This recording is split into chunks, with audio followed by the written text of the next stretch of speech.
ஒன்றிய அரசின் உள்துறை அமைச்சர் அமித்ஷாவை கண்டிக்கின்ற வகையில இன்றைக்கு நம்முடைய மதுராந்தகம் நகரத்தில் திராவிட முன்னேற்றக் கழகம் விடுதலை சிறுத்தைகள் இயக்கத்தை சார்ந்த நிர்வாகிகள் எல்லாம் இன்றைக்கு பங்கேற்று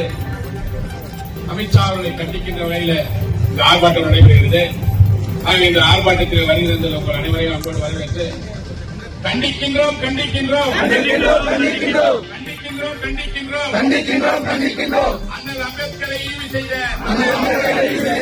அமித்ஷாவை கண்டிக்கின்றோம் அமித்ஷாவை கண்டிக்கின்றோம் பதவி விலகு பதவி விலகு பதவி விலகு பதவி விலகு பாவக்காரன் அமித்ஷாவே பதவி விலகு பாவக்காரன் அமித்ஷாவே பதவி விலகு பாதுகாப்போம் பாதுகாப்போம் பாதுகாப்போம் பாதுகாப்போம் அரசியல் சட்டத்தை பாதுகாப்போம் அரசியல் சட்டத்தை பாதுகாப்போம் பாதுகாப்போம் பாதுகாப்போம் பாதுகாப்போம் பாதுகாப்போம் அரசியல் சாசனத்தை பாதுகாப்போம் அரசியல் சாசனத்தை பாதுகாப்போம் பாதகர்களிடமிருந்து பாதுகாப்போம் பாதகர்களிடமிருந்து பாதுகாப்போம் மன்னிப்பு கேள் மன்னிப்பு கேள்